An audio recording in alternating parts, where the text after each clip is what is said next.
अन्नदाता, अन्नदाता, नीत तुम्हारा अन्नदाता, पग पग पर है संग तुम्हारे अन्नदाता। लहू किसानों का बन के पसीना सींचता है धरती का सीना, मेहनत का तेरी हक दिलवाने, नई तकनीक नई खोज बताने। पशुधन को गुणवान बनाना, पौध सुरक्षा को सिखलाना, खेती के सब गुर समझाने, भारत का सरताज बनाने, आठों पहर है संग तुम्हारे अन्नदाता, अन्नदाता। नमस्कार, मैं हूं आपके साथ शिप्रा झा। आप सभी दर्शकों का अन्नदाता के कार्यक्रम में स्वागत करती हूं। किसान का जीवन बहुत ही मुश्किल होता है। वो अपने खेतों में लंबे समय तक काम करता है, उसका ध्यान सदैव फसल में ही लगा रहता है। वे अपनी कड़ी मेहनत की ताकत पर अपना जीवन व्यतीत करते हैं और ऐसे ही किसानों की प्रगति के लिए हम खेती बाड़ी से जुड़ी हुई बहुत सी नई लाभकारी जानकारियां हर रोज सुबह लेकर आते हैं। तो चलिए कार्यक्रम शुरू करने से पहले देखते हैं क्या है आज के अन्नदाता में। ड्रिप और मल्चिंग विधि से लें टमाटर की अधिक पैदावार।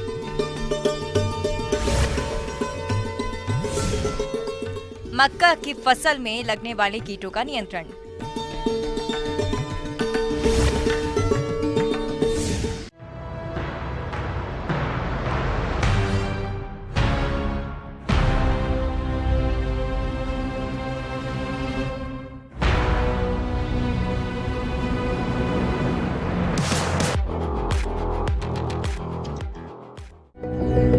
आम बजट में सरकार ने कृषि क्षेत्र को एक बड़ा तोहफा दिया है। वित्त मंत्री निर्मला सीतारमण ने कहा कि कृषि क्षेत्र के लिए कर्ज के लक्ष्य को बढ़ाकर 20 लाख करोड़ रुपए किया जाएगा। 2023 के बजट में पशुपालन, डेयरी और मत्स्य पालन पर ध्यान देने के साथ ही भारतीय बाजरा अनुसंधान संस्थान को उत्कृष्टता केंद्र के रूप में आगे बढ़ाया जाएगा। इसके साथ ही वित्त मंत्री ने एग्रीटेक स्टार्टअप्स को बढ़ावा देने के लिए घोषणा की है। सरकार ने कृषि के लिए एक डिजिटल सार्वजनिक बुनियादी ढांचे की घोषणा की, जो समावेशी किसान केंद्रित सेवाओं को सक्षम बनाएगा। सीतारमण ने मोटे अनाजों के सबसे बड़े उत्पादक देश भारत में मिलेट्स यानी मोटे अनाजों के उत्पादन को बढ़ावा देने और अंतर्राष्ट्रीय स्तर पर आपूर्ति के लिए इंस्टीट्यूट ऑफ मिलेट्स का गठन करने का ऐलान किया है। वित्त मंत्री का कहना है कि मिलेट्स जैसे कोदो, रागी, बाजरा, ज्वार, समा, कुट्टू, रामदाना आदि मोटे अनाजों के प्रोडक्शन को भारत में बढ़ाने के लिए सरकार बड़े कदम उठा रही है। इस बार के बजट में भारत को मिलेट्स या मोटे अनाजों के लिए एक वैश्विक केंद्र बनने की परिकल्पना की गई है। निर्मला सीतारमण ने कहा कि हम मिलेट्स के सबसे बड़े उत्पादक और दूसरे सबसे बड़े निर्यातक हैं। मिलेट्स की कई किस्में भारत में पैदा होती हैं। इसके साथ ही मोदी सरकार एक साल में 1 करोड़ किसानों को प्राकृतिक खेती अपनाने के लिए आर्थिक मदद प्रदान करेगी। सीतारमण ने कहा कि ये उपाय फसल सुरक्षा के लिए जरूरी हैं, जो देश में एग्रीटेक स्टार्टअप्स के लिए एक बड़ी उपलब्धि है। सीतारमण ने कहा कि मिलेट्स, कारीगर, कृषि ऋण, छोटे उद्यमी, छोटे किसान इस बार के बजट के फोकस में हैं। वित्त मंत्री ने कहा कि विकेंद्रीकृत भंडारण क्षमता स्थापित की जाएगी, जो किसानों को अपनी उपज को स्टोर करने में मदद करेगी। मछली पालन को बढ़ावा देने के बारे में सीतारमण ने कहा कि 6000 करोड़ रुपए की लागत से पीएम मत्स्य संपदा योजना की एक सब स्कीम बनाई जाएगी।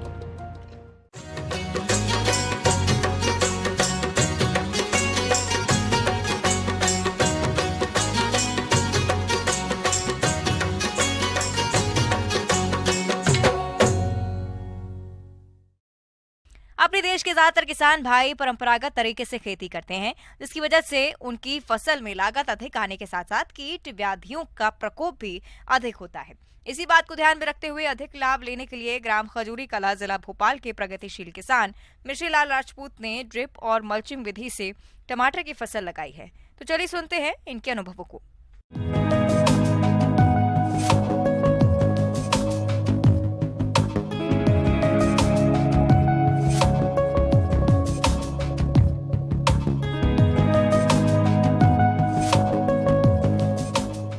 पहले हम लोग टमाटर की खेती साधारण तरीके से करते थे।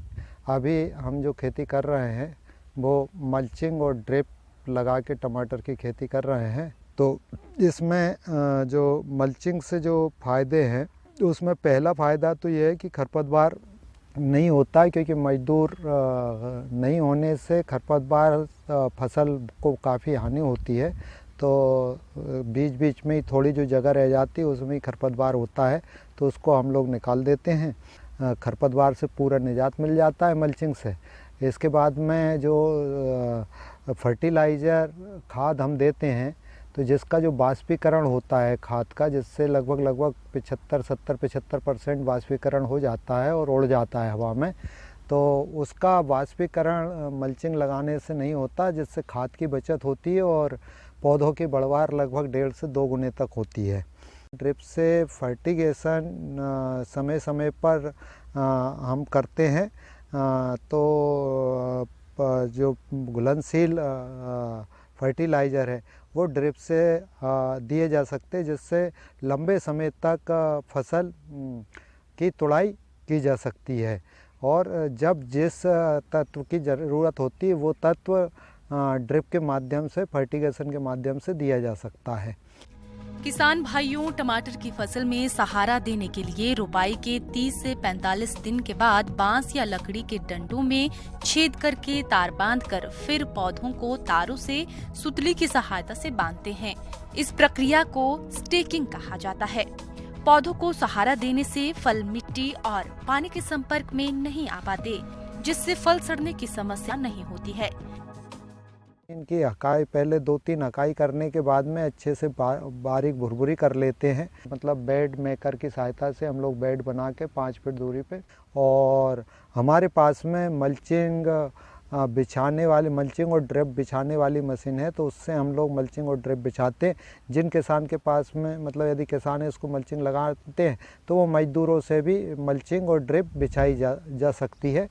तो खाद के रूप में हम लोग DAP 2 बोरी प्रति एकड़ और 1 बोरी पोटास बेसल डोज में हम लोग देते हैं। कतार से कतार की जो मतलब दूरी रहती है वो 5 फीट की रहती है।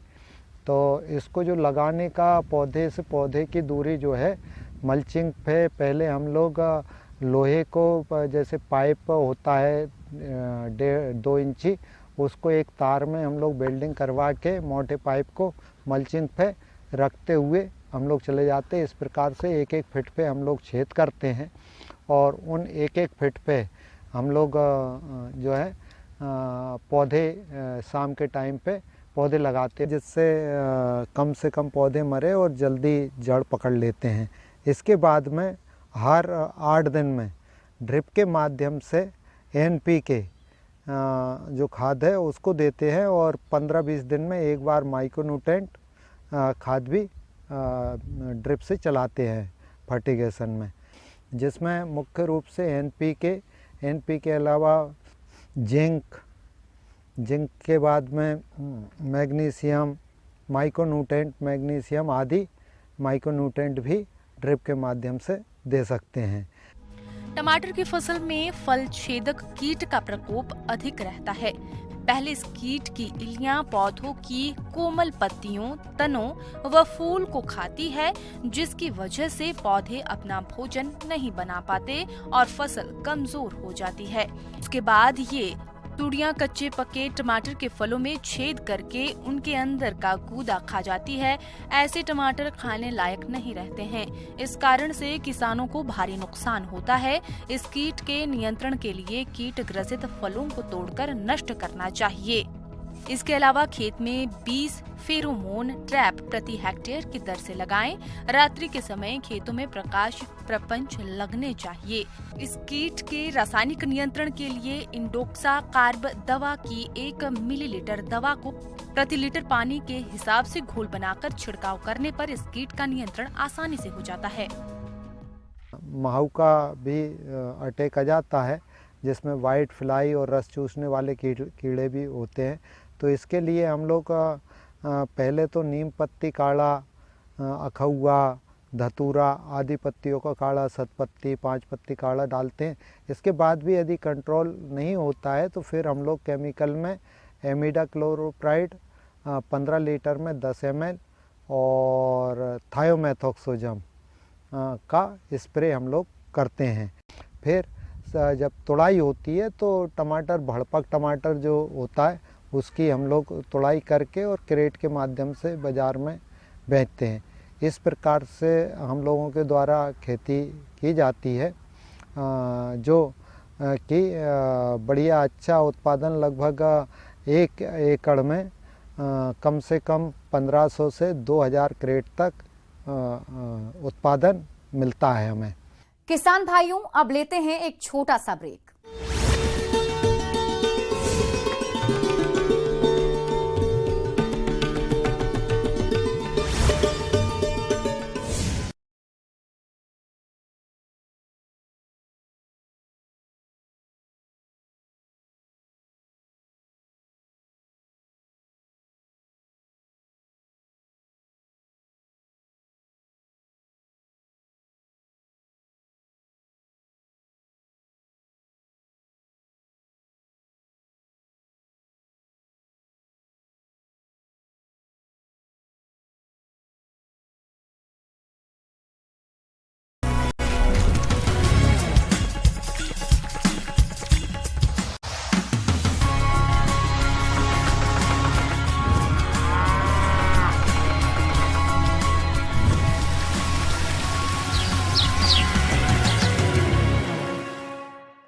ब्रेक के बाद आप सभी दर्शकों का अन्नदाता में स्वागत है।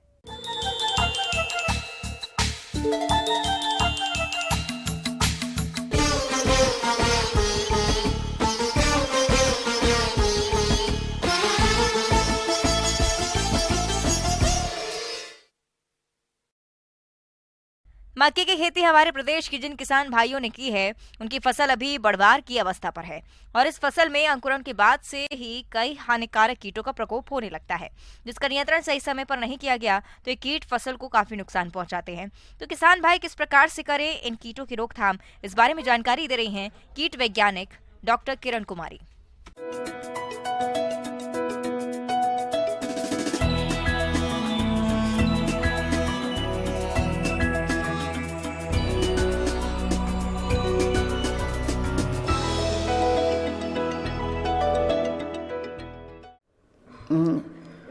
मक्का फसल जो हमारे यहाँ ये लगभग सालों भर लगाई जाती हैं, यानी ये सालों भर इसकी खेती होती है।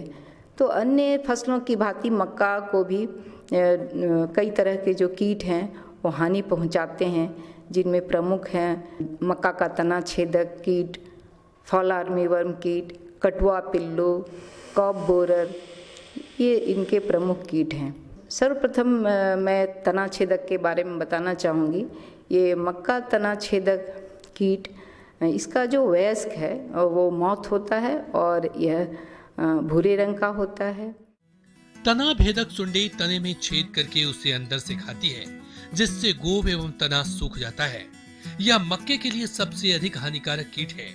ध्यान देने वाली बात यह है कि इसकी सुंडियां 20-25 मिलीमीटर लंबी और स्लेटी सफेद रंग की होती है, जिसका सिर काला होता है और 4 लंबी भूरे रंग की लाइन होती है। इसकी सुंडियां तनों में सुराख करके पौधों को खा जाती है, जिससे छोटी फसल में पौधों की गोब सूख जाती है। बड़े पौधों में ये बीज के पत्तों पर सुराख बना देती है। इस कीट के आक्रमण से पौधे कमजोर हो जाते हैं और पैदावार बहुत कम हो जाती है। कटुआ पिल्लू जो जमीन के सतह से ही फसल को, पौधों को काटकर गिरा देता है। ये ज़्यादातर छोटे जो पौधे होते हैं इनके जड़ों को भी काट देता है और ज़मीन के सतह से तने को भी काट देता है, जिससे पौधे गिर जाते हैं। और ये रात में इनके जो शिशु होते हैं वो ज़मीन से बाहर निकलकर पौधों को काटते हैं और दिन में ये मिट्टी के दरारों में या ढेलों में छिपे रहते हैं। और ये खाते कम हैं, बर्बाद ज़्यादा करते हैं। और इसके जो वयस्क हैं वो मौत होते हैं, ये भी भूरे रंग के होते हैं। इसके अलावे मक्का में जो लगने वाले कीट हैं वो फॉल आर्मी वर्म कीट है। फॉल आर्मी वर्म कीट ये नए कीट के रूप में उभर कर आया है। ये 2018 से देखा गया है कि मक्का पर इसका प्रकोप होता है।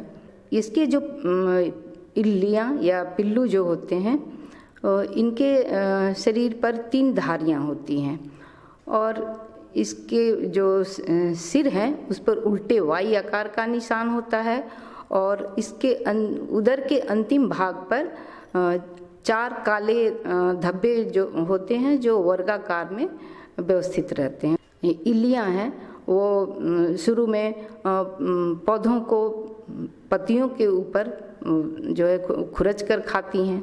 फिर जैसे जैसे बड़ी हो जाती हैं ये भी पौधे में गाभा में अंदर घुसकर पत्तियों को खाती हैं, जिससे जब पत्तियां निकलती हैं तो समानांतर में इससे भी बड़े बड़े छेद पत्तियों पर दिखाई देते हैं।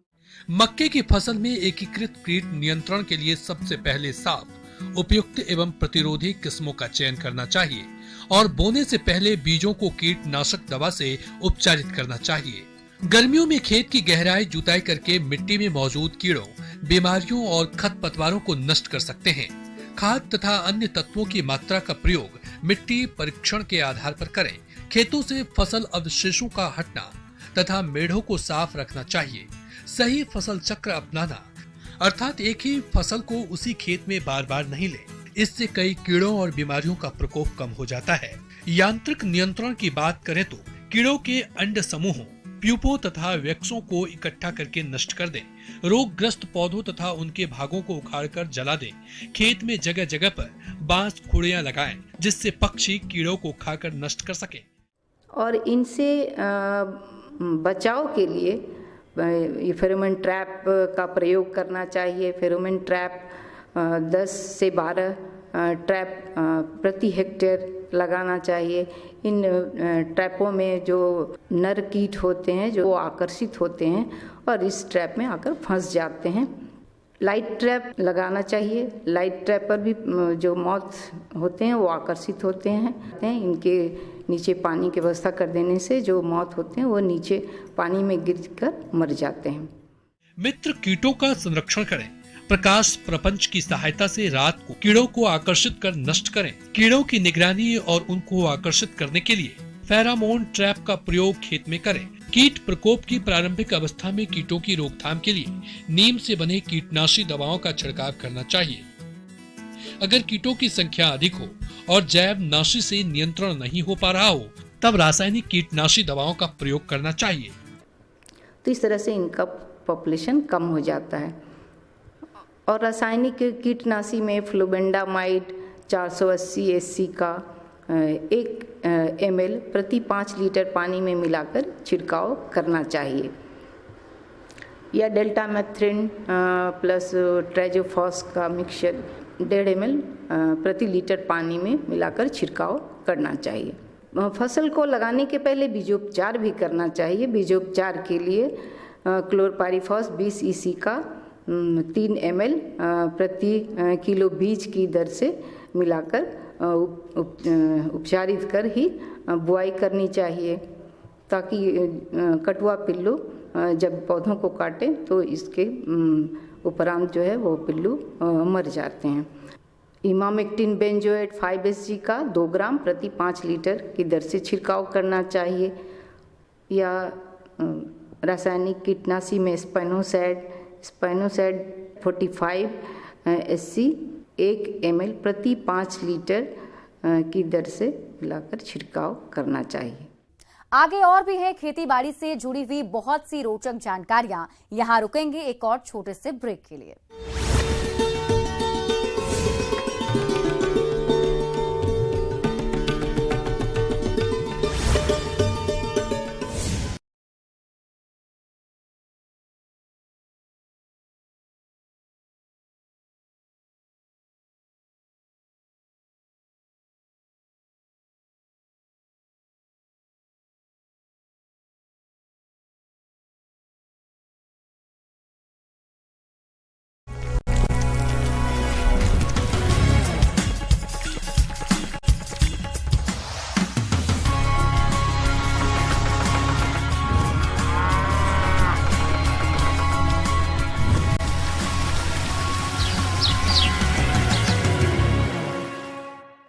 ब्रेक के बाद एक बार फिर से आप सभी दर्शकों का अन्नदाता के खास कार्यक्रम में स्वागत है।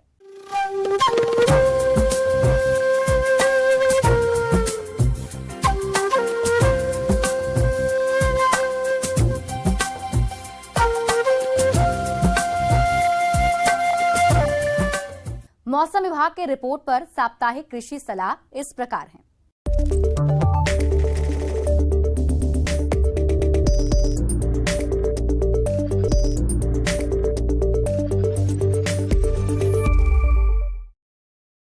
ग्रामीण कृषि मौसम सेवा, भारत मौसम विज्ञान विभाग, राजमाता विजय राजे सिंधिया कृषि विश्वविद्यालय ग्वालियर द्वारा भेजे गए मौसम पूर्वानुमान रिपोर्ट के आधार पर जिला इंदौर और इससे लगे जिलों के किसान भाइयों को सलाह दी जाती है कि गेहूं की फसल में दीमक के लक्षण दिखाई देने पर क्लोरोपाइरीफास 30 EC दवा की 2 लीटर मात्रा 20 किलोग्राम रेत में मिलाकर शाम के समय खेत में प्रयोग करें और बाद में सिंचाई करने की सलाह दी जाती है। सरसों की फसल की सतत निगरानी रखें। सरसों में छाछिया रोग व सफेद फफूला रोग व मृदु रोमिल आसिता रोग की संभावना हो सकती है, अतः इनके लक्षण दिखाई देने पर नियंत्रण के लिए 2.5 ग्राम मैंगोजेब अथवा 2.5 ग्राम रिडोमिल दवा प्रति लीटर पानी के हिसाब से घोल बनाकर पहला छिड़काव 40 से 45 दिन की फसल में और दूसरा छिड़काव 55 से 60 दिन की फसल में करें। चने की फसल में वाई या टी आकार की खूंटियां गाड़ दें। प्रति एकड़ करीब 40 से 50 खूंटियां गाड़ें, जिस पर पक्षियों के बैठने का स्थान बन जाएगा, जो इल्लियों को चुन चुन कर समाप्त कर देंगी। बादल युक्त मौसम रहने के कारण चने में कहीं कहीं तंबाकू की इल्ली का प्रकोप देखा जा रहा है, जिसका नियंत्रण करें। किसानों को सलाह दी जाती है कि आलू की फसल में झुलसा रोग की नियमित रूप से निगरानी करते रहें। फसलों में झुलसा रोग का प्रकोप दिखाई देने पर इससे बचाव के लिए 2 ग्राम मैंकोजेब फफूंदीनाशक दवा का प्रति लीटर पानी की दर से घोल बनाकर छिड़काव करें। जरूरत के हिसाब से 10 से 15 दिनों के अंतराल पर सिंचाई करते रहें। इस मौसम में प्याज की समय से बोई गई फसल में थ्रिप्स कीट के आक्रमण की निरंतर निगरानी करते रहें। प्याज में पर्पल ब्लॉच रोग की निगरानी करते रहें। रोग के लक्षण पाए जाने पर मैंकोजेब 3 ग्राम प्रति लीटर पानी के हिसाब से घोल बनाकर छिड़काव करें। मुर्गियों को रानीखेत बीमारी से बचाने के लिए पहला टीका F1 7 दिनों के अंदर एवं दूसरा टीका R2B 8 सप्ताह की उम्र में लगवाएं।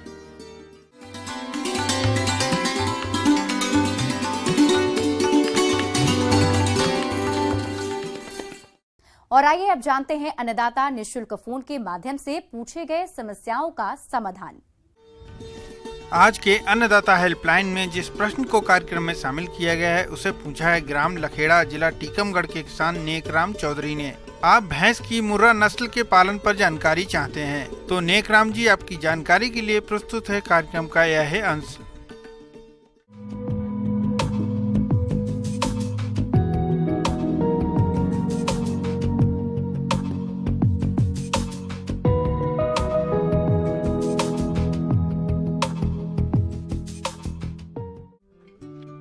भारत में भैंस पालन एक फायदेमंद व्यवसाय है। यह व्यवसाय न केवल भारत में दूध आपूर्ति करता है बल्कि इसमें रोजगार की काफी संभावना है। भैंस का दूध कुल दूध का 57% योगदान देता है। भारत में आमतौर पर मुर्रा, जाफराबादी, सूरती आदि भैंस की नस्ल पाई जाती है। इन सब भैंसों में मुर्रा भैंस सबसे मशहूर है। डेयरी व्यवसाय में आजकल अधिकतर मुर्रा भैंसों को पाला जा रहा है और इसका पशुधन में सबसे ऊंचा स्थान है, जिसके कारण इसे काला सोना कहा जाता है। यह भैंस मूल रूप से पंजाब और हरियाणा के राज्यों से है, किंतु अब यह अन्य राज्यों में सफलता से पाली जा रही है। ये भैंस गर्म और ठंडे इलाकों में आसानी से पाली जा रही है। मुर्रा पशु भारी भरकम डील डॉल वाले होते हैं तथा इनकी गर्दन और सिर अन्य भैंसों की तुलना में छोटे होते हैं। सींग कसकर मुड़े होते हैं। इनका रंग काला और पूंछ लंबी होती है। इनका पिछला हिस्सा चौड़ा तथा अगला हिस्सा संकरा होता है। इनके मादा पशु का वजन लगभग 550 किलोग्राम के आसपास होता है और मादा पशु की ऊंचाई 133 सेंटीमीटर के आसपास होती है। वहीं नौजवान नर पशु का वजन 650 किलोग्राम के आसपास होता है तथा उसकी ऊंचाई 138 सेंटीमीटर के आसपास होती है। मुर्रा भैंस की देखरेख करना आसान होता है। इस नस्ल का स्वास्थ्य अन्य नस्लों की तुलना में बेहतर रहता है क्योंकि इन भैंसों की रोगों से लड़ने की क्षमता अच्छी होती है। मुर्रा भैंस सबसे अधिक उत्पादन वाली भैंस की नस्ल है। मुर्रा भैंस देशी और अन्य नस्ल की भैंसों की तुलना में 2 से 3 गुना अधिक दूध देती है। यह प्रतिदिन 15 से 20 लीटर दूध आसानी से दे देती है। इस भैंस की दूध देने की अवधि आमतौर पर 280 से 310 दिन है, जो अन्य भैंसों की तुलना में अधिक है। मुर्रा भैंस अपने एक दूध काल में लगभग 1800 से 4000 लीटर तक दूध देती है और इसके दूध में वसा की मात्रा 7 से 8% होती है। इस वजह से अन्य दुधारू पशुओं के दूध के मुकाबले मुर्रा नस्ल की भैंसों का दूध अधिक दर पर बिकता है। अपनी अनेक खूबियों और किसानों के लिए आर्थिक रूप से फायदेमंद होने के कारण यह भैंस आजकल डेयरी किसानों की पहली पसंद बनी हुई है। तो यदि किसान भाइयों आप इस नस्ल की भैंस का पालन करना चाहते हैं तो यह भैंस अमूमन 35,000 से 1 लाख रुपए के बीच मिल जाती है। इसकी कीमत और भी कई बातों पर निर्भर करती है, जैसे कि दूध उत्पादन की क्षमता, उम्र और उसका स्वास्थ्य आदि। इन्हीं बातों को ध्यान में रखकर ही कोई खरीदार इसकी सही कीमत का अनुमान लगा लेता है।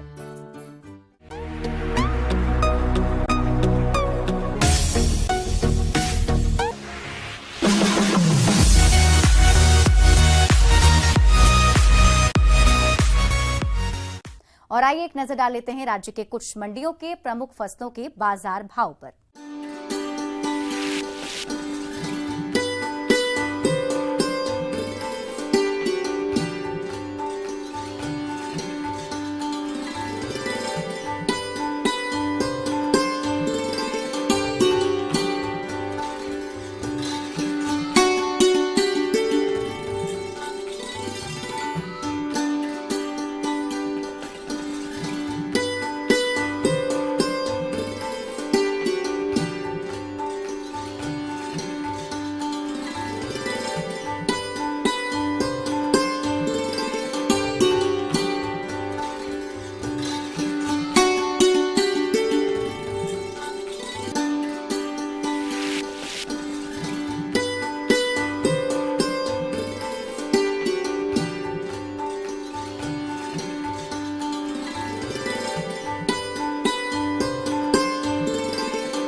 किसान भाइयों, कृषि संबंधित समस्या और सुझाव के लिए आप हमें इस पते पर संपर्क कर सकते हैं।